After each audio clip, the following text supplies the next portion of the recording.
My name is Madison Blake, and for the past 8 years, this office has been more than where I work.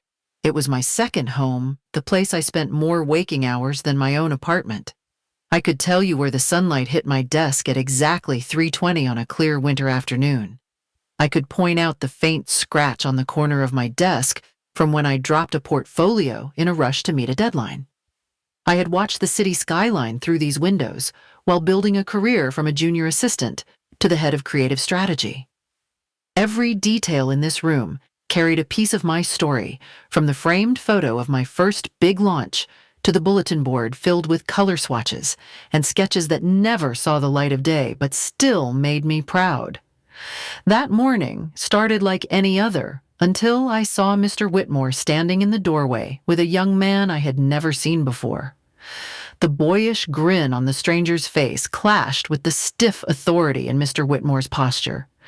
His suit was a little too sharp, his hair a little too perfect, the kind of polish that comes from connections rather than hard work.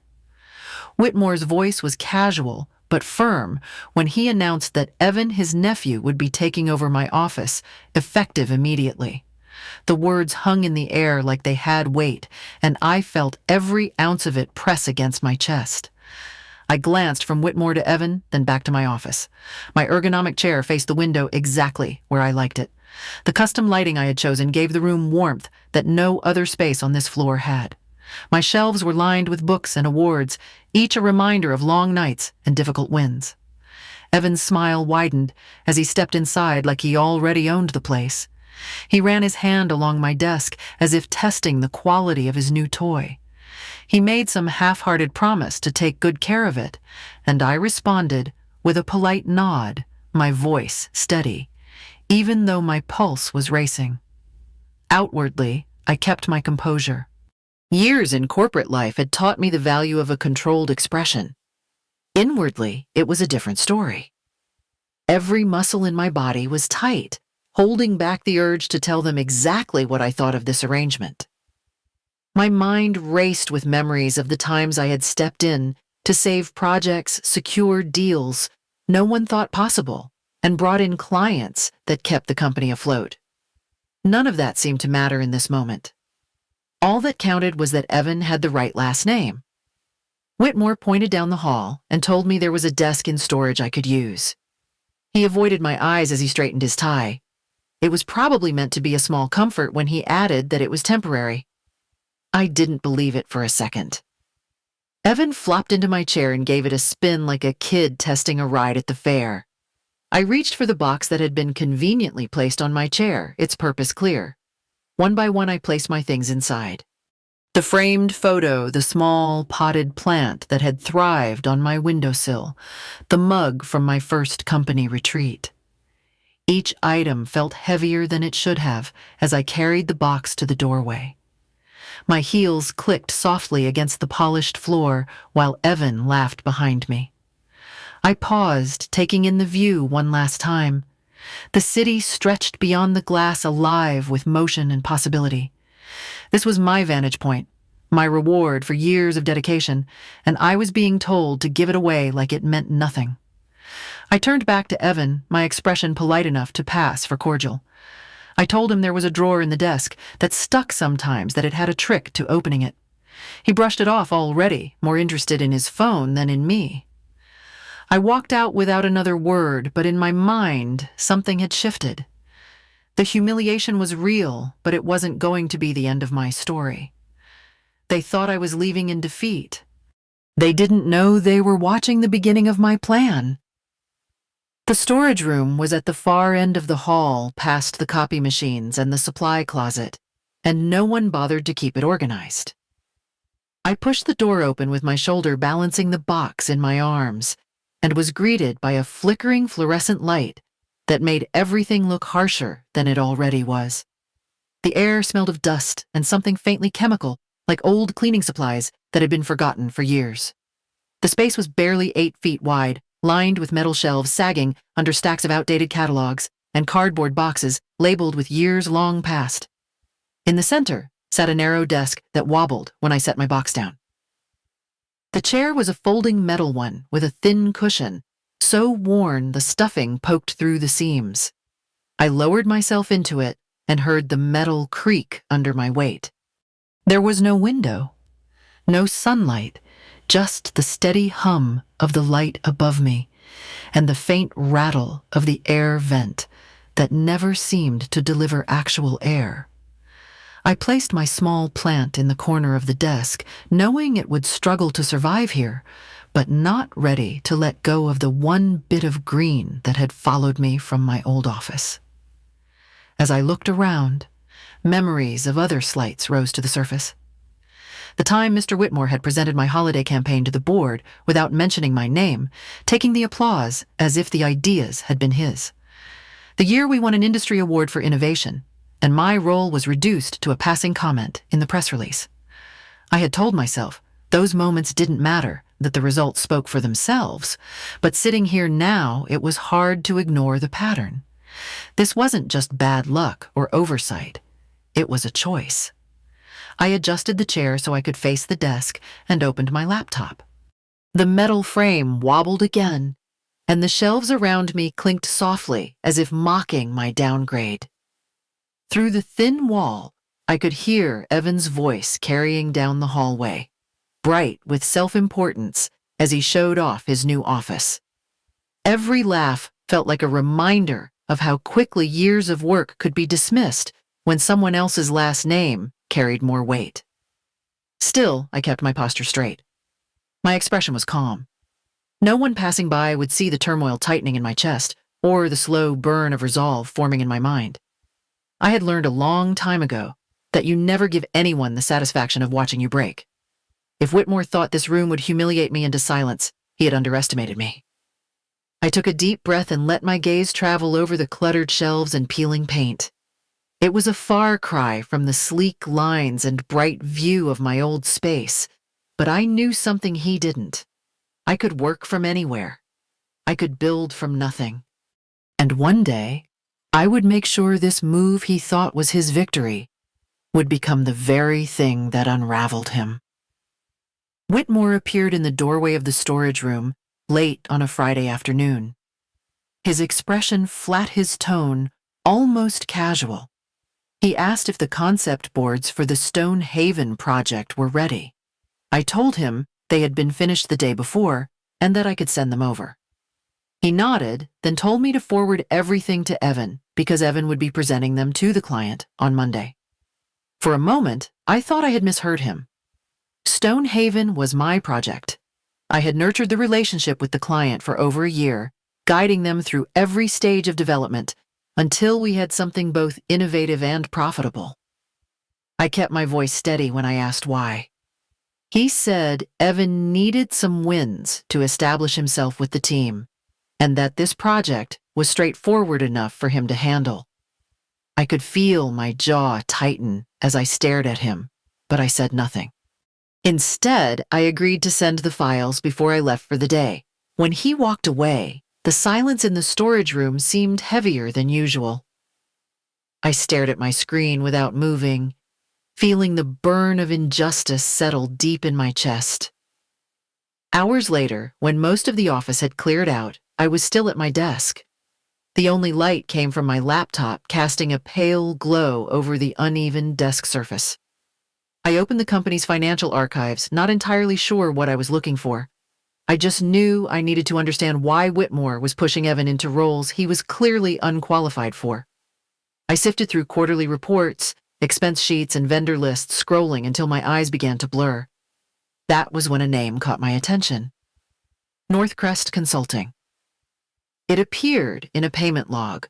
From the last quarter, the amount far larger than anything else in that category. The description was vague, listed as market research with no supporting details. My curiosity sharpened into focus. I searched for the name across previous reports and found it again and again, always with large payments and generic descriptions. Digging deeper, I checked the company registration database. My stomach clenched when I saw the owner's name, Lydia Whitmore, his sister. The company had been formed just weeks before receiving its first payment from us. I leaned back in my chair, letting the pieces start to connect in my mind. This wasn't about giving Evan opportunities or mentoring him into a leadership role. This was about moving money in a way that looked legitimate to anyone not paying close attention. I felt the familiar rush that comes when a design problem starts to reveal its hidden pattern. This time, the stakes were higher than color palettes or client presentations. This was about uncovering the truth behind every slight and every stolen credit over the past few years.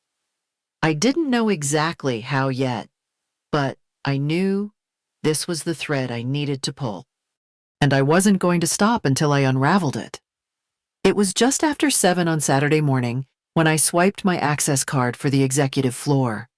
The building was quiet except for the faint hum of the elevators and the low buzz of the overhead lights. Whitmore's office was locked, but I wasn't interested in that. My focus was on Margaret's desk, just a few steps away. She had been his assistant for over a decade, the kind of person who knew every meeting, every vendor, every hidden detail that didn't make it into official reports. If there were records of his arrangement with Northcrest Consulting, this was where they would be. Her computer came to life with a soft whir, the login screen waiting. I remembered the IT update from last month when every system had been reset to a temporary password that most people never bothered to change. My fingers moved quickly over the keys, and the desktop opened without protest. It didn't take long to find a folder marked Vendor Projects. Buried inside were invoices, email chains, and payment schedules. The amounts to Northcrest were bold, almost arrogant in their size. I was scrolling through an email between Whitmore and Lydia about timing transfers before quarterly review, when the sound of footsteps echoed down the hallway. I froze, every muscle tightening as the steps grew louder. There was no time to shut everything down properly. I yanked out my flash drive, slipped it into my pocket, and crouched behind a tall filing cabinet. The door opened, and a beam of light cut across the carpet. The security guard called out, his tone bored, muttering something about a sensor glitch. My heart pounded so hard I was sure he could hear it. After a few moments, he left the door clicking shut behind him. I waited another 5 minutes before emerging, my hands still shaking. By Monday afternoon, I thought the incident was behind me. That was until Margaret appeared in the doorway of the storage room, glancing over her shoulder before stepping inside. She didn't waste time. She told me she knew I had accessed her computer and that she wasn't angry. In fact, she had been hoping I would. She explained that she too had kept copies of every questionable payment, along with notes on when and how Whitmore had instructed her to process them. For years, he had promised her a director role once his sister had enough money to buy into the company. Last week, he told her she would be replaced after the acquisition by Evan's girlfriend. I studied her face, looking for any sign this might be a trap. But what I saw was something I recognized in myself, someone who had been loyal far too long and was done being invisible. She placed a small thumb drive on my desk and told me it contained everything she had collected. When I asked what she wanted in return, she said the same thing I did justice, and a future that didn't involve Whitmore pulling the strings. For the first time since this started, I felt the weight on my shoulders shift. I wasn't alone anymore, and together, we had the power to bring him down. The announcement about Summit Capital's visit spread through the office like a spark catching dry leaves. Departments scrambled to polish their numbers and decorate their spaces. Whitmore made it clear that Evan would represent creative strategy, as if repeating it could make the decision seem reasonable. Evan came to me for help almost immediately, nervous, in a way he tried to hide behind his usual arrogance. I agreed, but not for the reasons he thought. We met in the conference room every afternoon that week. I walked him through the portfolio simplified terms he couldn't grasp and built slides that highlighted our strongest results. Buried in the financial section, I included a graph showing vendor expenditures alongside revenue growth. Northcrest Consulting sat quietly in the list, its total payment figure bold enough to catch a trained eye but subtle enough for Evan to overlook. I framed it as part of the broader vendor relationship summary, knowing that Summit Capital's analysts would notice the anomaly. While I trained Evan to repeat talking points like lines in a play, I worked late each night on a second presentation. This one was sharper, cleaner, and unflinching. It began with our department's performance, since I had taken over, then laid out the irregularities tied to Northcrest in precise detail. Dates, amounts, and correspondence Margaret had provided all linked together like pieces of a puzzle. I saved it to a hidden folder on the conference room computer, labeled innocuously enough to avoid suspicion, and set it to open with just a few clicks. Evan left each practice session looking relieved, convinced that I was preparing him for success. In truth, I was preparing him for a question he couldn't answer. I kept my tone encouraging. My advice measured my expression, the picture of professionalism.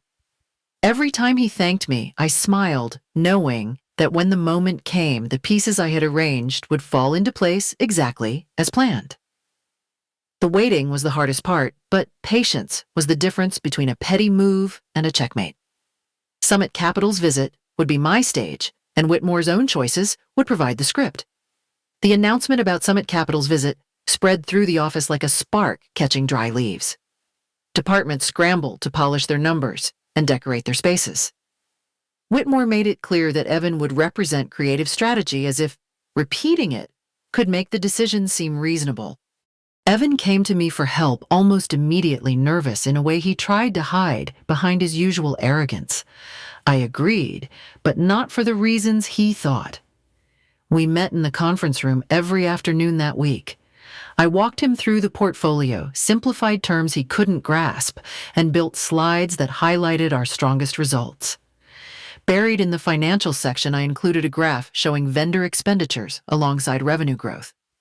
Northcrest Consulting sat quietly in the list, its total payment figure, bold enough to catch a trained eye but subtle enough for Evan to overlook. I framed it as part of the broader vendor relationship summary, knowing that Summit Capital's analysts would notice the anomaly. While I trained Evan to repeat talking points like lines in a play, I worked late each night on a second presentation. This one was sharper, cleaner, and unflinching. It began with our department's performance, since I had taken over, then laid out the irregularities tied to Northcrest in precise detail. Dates, amounts, and correspondence Margaret had provided all linked together like pieces of a puzzle. I saved it to a hidden folder on the conference room computer, labeled innocuously enough to avoid suspicion, and set it to open with just a few clicks. Evan left each practice session looking relieved, convinced that I was preparing him for success. In truth, I was preparing him for a question he couldn't answer. I kept my tone encouraging, my advice measured, and my expression the picture of professionalism. Every time he thanked me, I smiled, knowing that when the moment came, the pieces I had arranged would fall into place exactly as planned. The waiting was the hardest part, but patience was the difference between a petty move and a checkmate.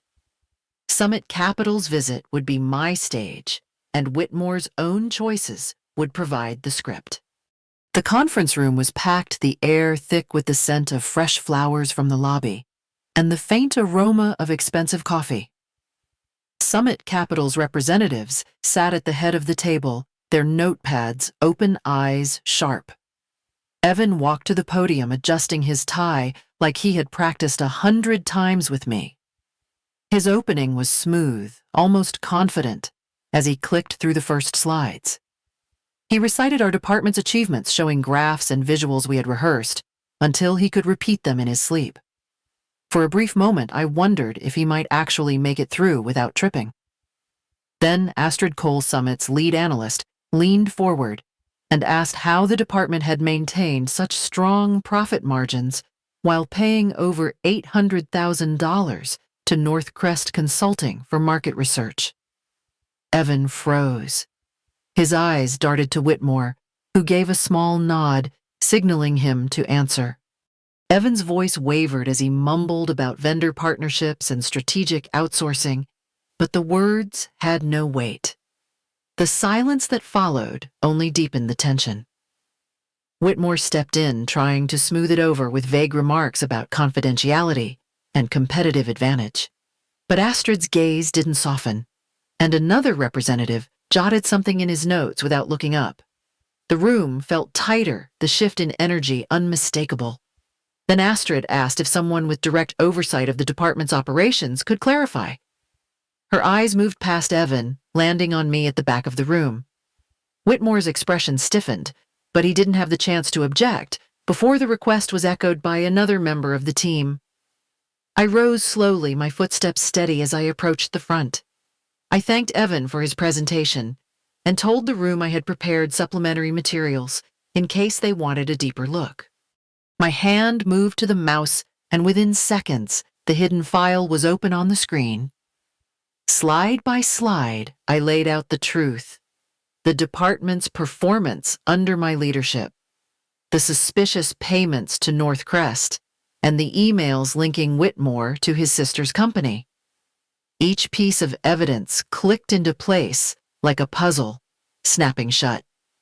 By the time I reached the final slide, the room was silent, except for the faint hum of the projector. I closed with a simple statement about the potential the department could achieve under transparent, ethical leadership. The look on Whitmore's face was a mix of fury and fear, but I kept my gaze on the investors. The trap had sprung, and there was no way for him to wriggle free. 3 hours after the presentation ended, the announcement came down. Summit Capital would move forward with the acquisition, but with strict conditions. An immediate audit of all financial records, a restructuring of senior leadership, and the appointment of a new director of innovation strategy reporting directly to the transition team. That name was mine. The decision was read in the same flat tone corporate memos always carried, but the weight behind it was unmistakable. Whitmore and Evan were instructed to leave the building by the end of the day, their belongings to be shipped to them later. I passed them in the hallway as security walked them toward the elevators. Evan kept his eyes on the floor, his usual swagger gone. Whitmore slowed when he reached me, leaning in just enough to mutter that I had made a powerful enemy. I met his gaze, calm and steady, and told him he was mistaken. I hadn't made one. I had removed one. His jaw tightened, but he said nothing else, as security ushered him inside the elevator. The doors closed with a soft chime, and just like that, they were gone. The storage room felt lighter when I returned to collect my things. I packed the small plant, the framed photo, and the mug from my first company retreat. The flickering light above me still hummed. The shelves still leaned under their weight, but I knew I would never sit in that metal chair again. With the box in my arms, I walked back down the hall toward my old office. The door stood open, the sunlight pouring in like it was waiting for me. On the desk was a small gift bag with a crisp white envelope inside. A handwritten note from Astrid Cole thanked me for my transparency and vision, and beneath it was a key card. My new office was ready whenever I was. The view would be better, the resources greater, but for a moment, I simply stood there taking in the space I had fought to reclaim. I set my plant on the windowsill just as I had before, and ran my fingers along the smooth wood of the desk. This time, I wasn't just returning to my old seat. I was stepping into something bigger, something I had earned through patience, precision, and the willingness to wait for the exact right moment. Sometimes revenge isn't about fighting. It's about revealing the truth at the perfect moment. Workplaces can be unpredictable, and sometimes the people who deserve recognition are the ones pushed into the shadows. If you have ever witnessed someone get exactly what they deserved at work, I would love to hear your story in the comments. Sharing these moments can inspire others who might be facing the same uphill battles. If you enjoyed this story, make sure to like the video, subscribe to the channel, and turn on notifications so you never miss the next one. There are more tales of justice, perseverance, and a little bit of well-timed revenge waiting for you here.